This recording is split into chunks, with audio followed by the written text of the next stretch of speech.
Appreciate the update. Thanks, Daniel. And as we head into Friday tomorrow, get ready for the return of some warmer conditions. Unfortunately, that also brings in some issues. That southwesterly wind, not a lot of moisture in the ground, at least to start the morning off. That means a moderate to high fire danger for Friday tomorrow. Definitely be careful with any open flames.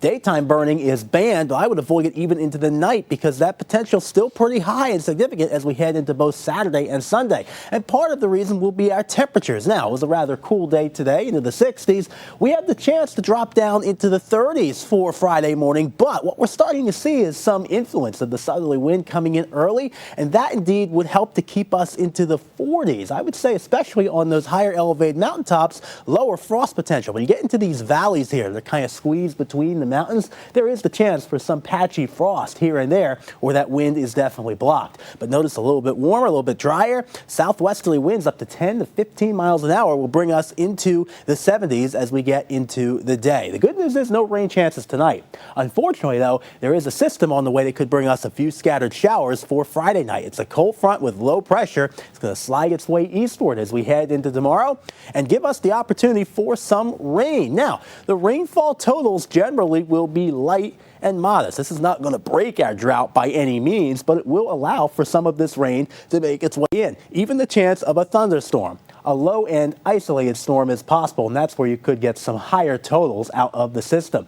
University of Charleston, the Golden Eagles, they have a football game tomorrow night against Fairmont State at Laidley Field. Definitely want to bring that rain jacket as we start off in the 60s, and we could catch a couple of these chances by the end of the game. So into the morning, we warm up very nicely, starting off sunny here in Charleston, and I think much of the day will end up being dry with a mix of sun and clouds. By 2:30, we start to see a couple of showers approach the Ohio River, an initial band of rain, maybe in a line of some downpours, which makes its way over the river and just to our northern parts, from Ripley up to Parkersburg into the eastern mountains. Notice by the middle of the afternoon and early evening, we are comfortable and dry, sitting in the 70s, a little bit breezy. Not bad at all to head outside early on Friday night. But that cold front starts to close its way in, and those rain chances after sunset here, 7, 8 o'clock, we start to see them approach the tri-state and the Ohio River. I think the first half of our football games here, Charleston points south, will be fine. It's those northern games from about Interstate 77 and westward that have to keep an eye on the sky early on. As we get to 9, 10 o'clock, closer to the third and fourth quarter, that's when I think the activity will pick up around here. Scattered showers, maybe even a thunderstorm.